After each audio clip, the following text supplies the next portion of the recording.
Terima kasih. Perkenalkan, saya Marili Telombanua. Bersama dengan saya ada Bapak Insinyur Budianto Lanya, MT. Kami bersama-sama mengampu mata kuliah Instrumentasi di jurusan Teknik Pertanian, Fakultas Pertanian, Universitas Lampung. Kode mata kuliah ini adalah ABE 620207. Topik yang diangkat pada pertemuan ini adalah tentang sistem pengukuran. Capaian pertemuan yang diharapkan pada kegiatan ini adalah yang pertama, mahasiswa memahami prinsip dan sifat pengukuran secara umum. Kemudian yang kedua adalah mahasiswa memahami pengukuran dalam sistem instrumentasi, khususnya perangkat yang memiliki sinyal digital dan analog. Kemudian yang ketiga adalah mahasiswa mengetahui dasar respon sistem dalam instrumentasi.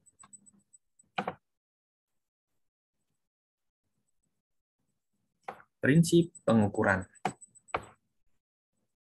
Secara umum, prinsip pengukuran itu harus bersifat menyeluruh, objektif, terbuka, representatif, memiliki sasaran yang jelas, terdapat kontrol, adanya scoring, dan teliti. Faktor-faktor ini itu harus dimiliki oleh sebuah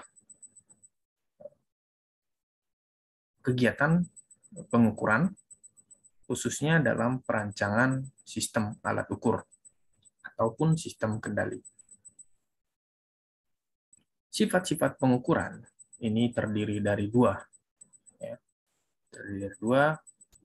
yaitu langsung dan tidak langsung.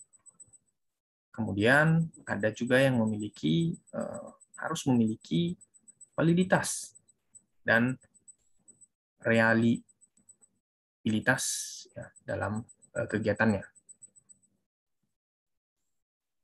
Dari pengertiannya, pengukuran ini kita terjemahkan sebagai proses atau kegiatan untuk memperoleh informasi mengenai kuantitas fisik, seperti contohnya temperatur atau suhu, kemudian tekanan, kemudian tegangan listrik, regangan, kecepatan, level suara, dan lain sebagainya. Ada banyak kuantitas fisik, dan penyajiannya dalam lingkup, dalam lingkup atau dalam bentuk yang bermanfaat, bisa untuk internal ataupun eksternal. Ataupun pengertian-pengertian lainnya, silakan adik-adik sendiri terjemahkan apa itu pengukuran. Tentu dalam kehidupan sehari-hari, seluruh kegiatan kita identik dari pengukuran.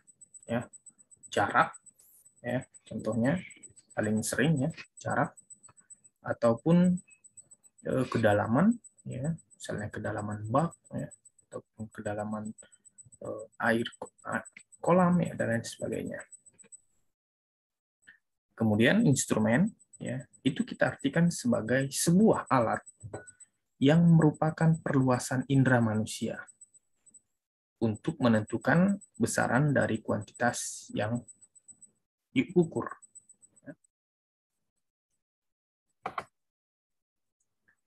Ini adalah gambar-gambar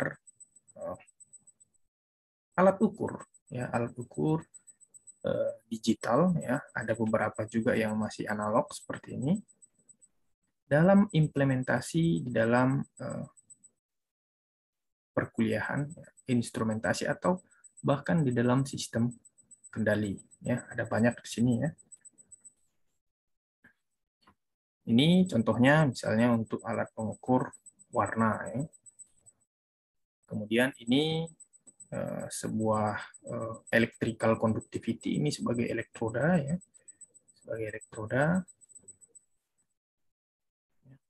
dan lain sebagainya, ya.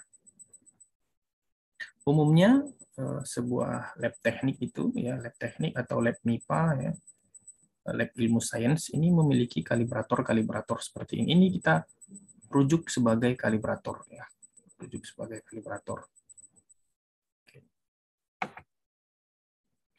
Nah, ini juga ada beberapa gambar yang dapat dijadikan gambaran bagi adik-adik yang belum pernah melihat, misalnya contohnya timbangan digital, ya, yang presisi, yang memiliki ketelitian sampai di bawah dari 0,1 gram, ya, ini, ya.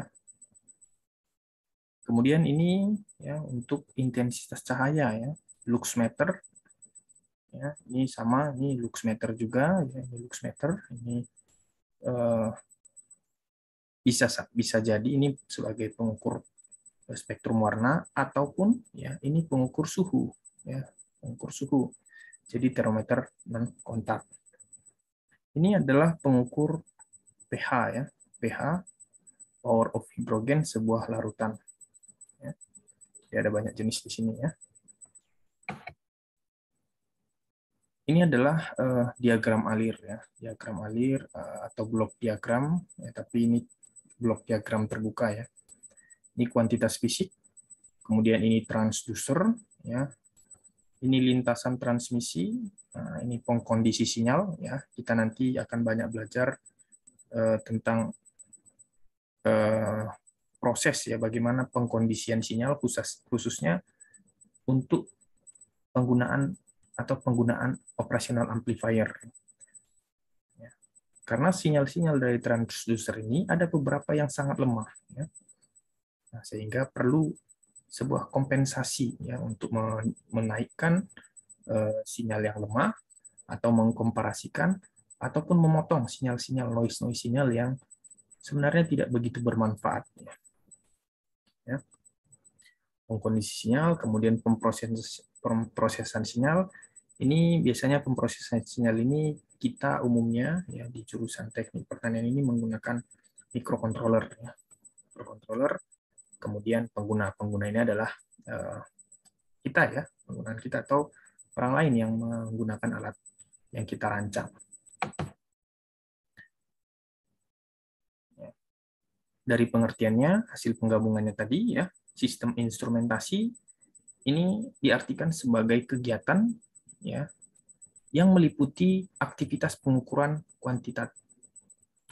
kuantitas fisik dari awal operasi hingga akhir, ya, hingga akhir proses, ya, dari awal proses hingga akhir proses.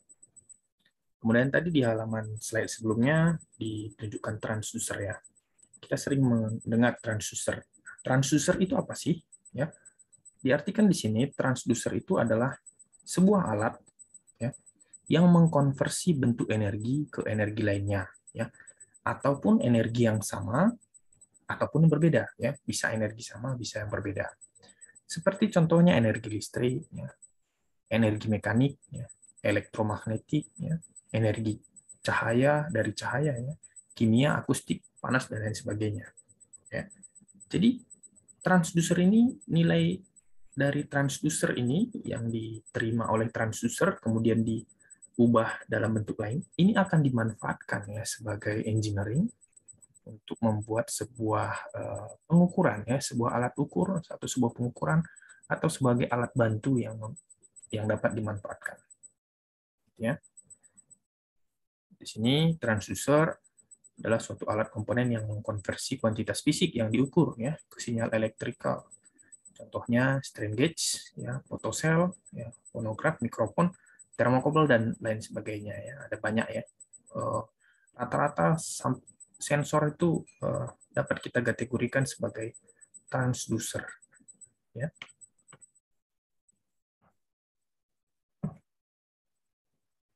Oke. Pemrosesan sinyal ini kita artikan sebagai langkah untuk mengkonversi sinyal ke dalam bentuk yang sesuai bagi pengguna, ya. Seperti misalnya temperatur, intensitas cahaya, radiasi nuklir, dan lain-lain ya. Banyak sekali ya contohnya. Sedangkan output sinyal dari transducer ini atau sensor umumnya ya sangat rendah ya.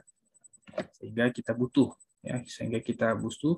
alat pemisah ya dari noise. Sebenarnya untuk pemisah noise ini ya banyak cara ya. Kita bisa menggunakan resistor. Kemudian kita bisa menggunakan kapasitor juga ya, tergantung rangkaiannya. Sedangkan untuk memperkuat sinyalnya kita bisa menggunakan OPAMP ya, operational amplifier ya, dengan penguatan tertentu gitu ya. Oke. Sedangkan pengguna di sini kita artikan sebagai seorang pengamat terkait mekanisme kontrol atau sebuah komputer ya, atau sebuah sistem perekaman ya.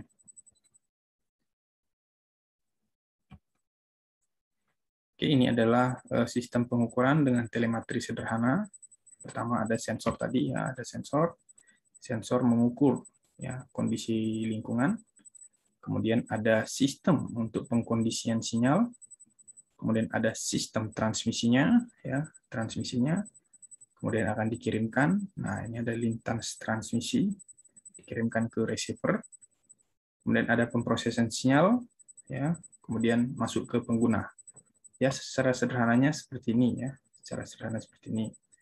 terkait tentang model yang digunakan ini ada di pemrosesan sinyal ya, model yang digunakan, rumus kalibrasi yang digunakan dan lain sebagainya ya, pengalihan konstanta dan sebagainya ada di pemrosesan sinyal ya. Sinyal yang didapat oleh sensor tadi dengan dikodekan sesuai dengan transmisi ya, ya, sistem telemetri ini dirancang untuk menaungi saluran-saluran multiple informasi di multiplexing ya. Kemudian jaringan transmisi ini contohnya seperti frekuensi yang sangat tinggi ya, kemudian radio gelombang mikro, satelit, optik fiber, laser inframerah, atau lintasan konduksi sederhana seperti jaringan telepon, kawat pasangan terpilih, kabel koaksial, ya, dan lain sebagainya ya. Banyak. Receiver mengkode sinyal orisinil dan mengkonversi ke bentuk yang tepat untuk penggunanya. Nah, di sini kita membahas subbab baru tentang respon sistem ya. Respon sistem ini juga nanti akan banyak kita gunakan ya, digunakan untuk menganalisis ya kinerja dari sistem kendali yang dirancang ya. Karena respon sistem ini terkait dengan kecepatan ya, kecepatan sebuah alat ya, untuk menyesuaikan dengan target atau setting point yang diberikan. Dalam hal ini respon sistem atau tanggapan sistem kita artikan sebagai perubahan perilaku keluaran ya, atau outputnya terhadap perubahan sinyal masukan. Ya, respon sistem juga dapat kita terjemahkan ke dalam kurva ya, kurva atau grafik atau apapun itu yang menjadi landasan kita ya untuk menganalisis karakteristik sistem yang telah kita dapatkan ya. Kemudian respon sistem juga kita dapat hitung dengan menggunakan model matematis ya. Kurva respon sistem ini juga dapat kita lihat setelah mendapatkan sinyal input ya. Sinyal input dapat dari transducer, kita kelola ya, kita analisis, kita masukkan ke dalam Excel ya, atau dalam bentuk tabel ya, dalam bentuk grafik, lalu kita analisis ya. Dari sinilah kita mampu mengetahui ya apakah rancangan alat yang dibuat ya, ataupun yang kita rancang ataupun dari pabrik itu memiliki respon sistem yang baik, atau sedang atau buruk. Oke. sinyal masukan yang diberikan untuk mendeteksi karakteristik disebut sinyal tes. Ya. Jadi di sini terdapat ketiga input sinyal tes untuk dianalisa dari kurva respon. Yang pertama adalah impuls sinyal, ya. Impuls sinyal itu kita artikan sebagai sinyal yang berbentuk kejut sesaat. Ya. Kemudian step sinyal itu sinyal input yang bermodelkan DC, ya, tetap bertegangan DC, ya, sifatnya DC yang diberikan secara mendadak. Kemudian respon sinyal yaitu sinyal input yang berubah secara mendadak.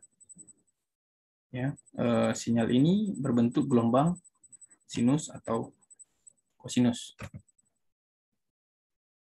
Respon sistem, ya, atau tanggapan sistem terbagi dalam dua domain, ya, atau dalam dua kawasan. Ya. Yang pertama adalah berbasis domain waktu dan berbasis domain frekuensi. Ya. Dari gambar ini kita lihat, ya, berbasis waktu, ya, time response itu dibagi dua lagi, ya. Pertama transient response, kemudian steady state response. Sedangkan berbasis frekuensi respon itu magnitude respon dan fase respon. Ya. Oke.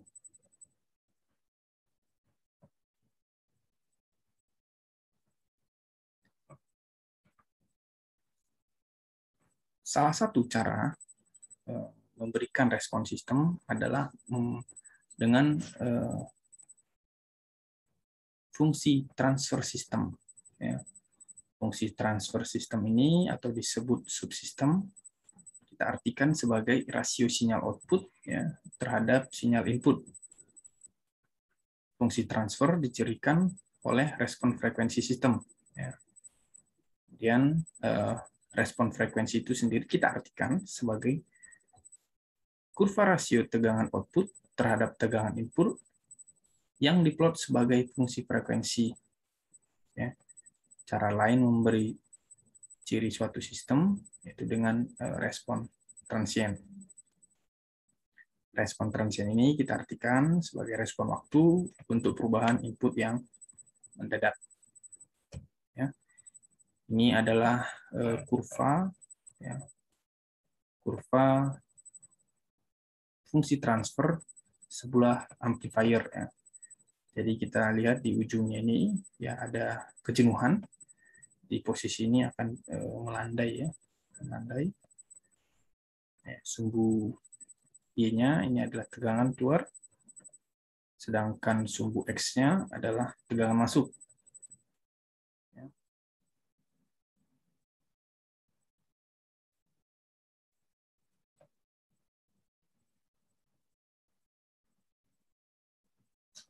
Nah, sedangkan yang gambar B, ya, gambar B ini adalah fungsi transfer, ya, sebuah termometer digital. Ya. Yang kita tahu bahwa fungsi transfer sebuah termometer digital ini bersifat linier, ya, linier. Ya. Oke, di gambar ini kita juga melihat contoh sebuah fungsi transfer sistem yang diplot dengan frekuensi. Ya. Sumbu X itu adalah tegangan keluar dibagi tegangan masuk. Ya. Ya, kita lihat kurvanya seperti ini. Ini hanya contoh, ya, hanya contoh supaya dapat gambaran bahwa ada puncak, ya, dalam kurva ini. Kemudian melandai, awalnya melandai, ya, kemudian naik, ya, kemudian turun. Ya. Sinyal transient, ya, kita artikan sebagai gelombang persegi ideal dari sebuah generator yang naik dalam waktu 0, sebuah impuls. Kemudian sebuah impuls kita artikan sebagai pulsa dengan lebar 0 atau 0 dan area terbatas. Respon impuls sistem bandwidth terbatas kita artikan sebagai sebuah penutup dengan karakteristik kenaikan, terbatas, dan penurunan.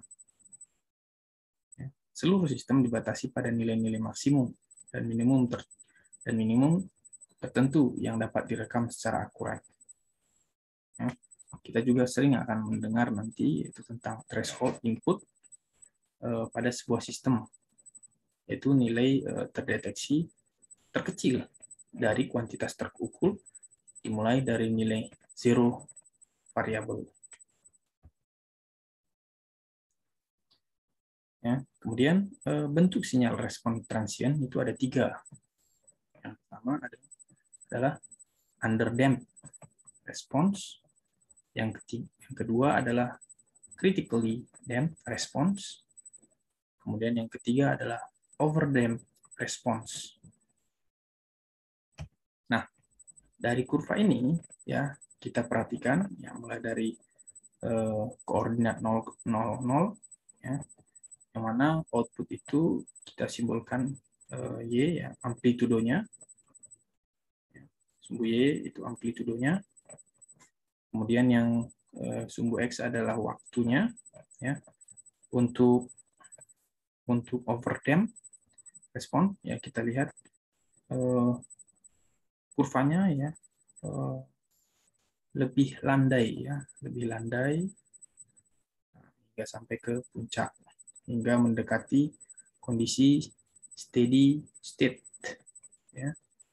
Kemudian sedangkan critically damped response ya ini terlihat lebih cepat ya, untuk amplitudonya lebih tinggi ya, kemudian stabil ya, dan stabil ya. Sedangkan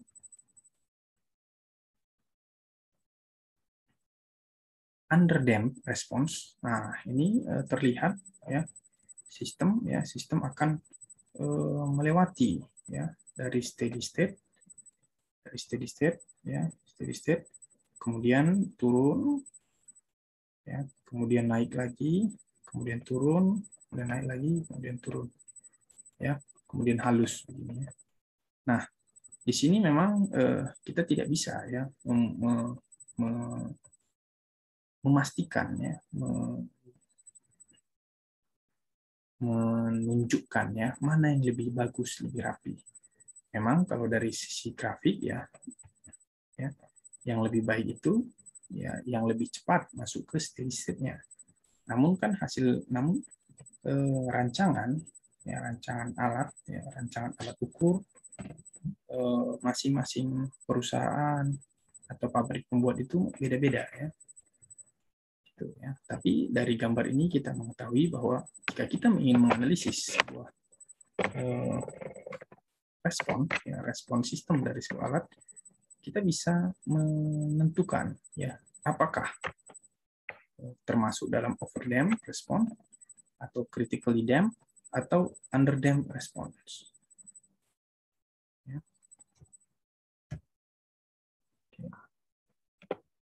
Ambang input dibatasi oleh nilai sensitivitas sistem. Ya.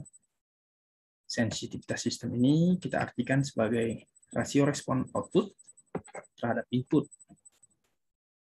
Ya, karena ini di bawah kondisi statik. Ya. Sensitivitas sistem pengukuran umumnya dibatasi oleh noise ya, yang melekat dalam seluruh sistem pengukuran. Jadi semakin banyak komponen yang terlibat, ya, beberapa sering ditemukan semakin banyak noise-nya. Ya. Untuk itu diperlukan sebuah penghilang noise. Ya. Penghilang noise. Nah, apakah itu noise? Itu suatu sinyal yang tidak menyampaikan informasi yang berguna. Ya. Noise itu suatu sinyal acak ya, yang disebabkan banyak hal ya, seperti medan listrik atau medan magnet ya, kemudian pengkopelan mekanikal yang tidak sempurna begitu ya, atau bisa terjadi karena vibrasi acak dari elektron dan sumber-sumber lainnya. Itu ya.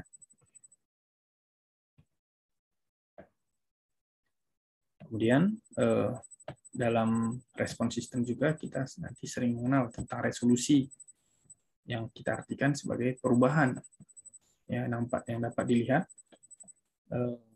atau perubahan minimum dalam sebuah Measurement yang dapat dideteksi. Resolusi suatu sistem terjadi karena seluruh bagian dari sistem, tetapi akhirnya ditentukan oleh jaringan terlemah dari sistem. Contohnya ini adalah penggunaan osiloskop, ya, yang dapat secara umum memisahkan arah vertikal satu bagian per 500. Kemudian, osiloskop yang sama hanya satu bagian per 300 dalam arah horizontal. Oke, ini adalah daftar pustaka yang dapat kalian baca. Ya, sebenarnya ada banyak daftar pustaka yang dapat dibaca untuk mendukung tentang sistem pengukuran ini. Ya. Oke, terima kasih.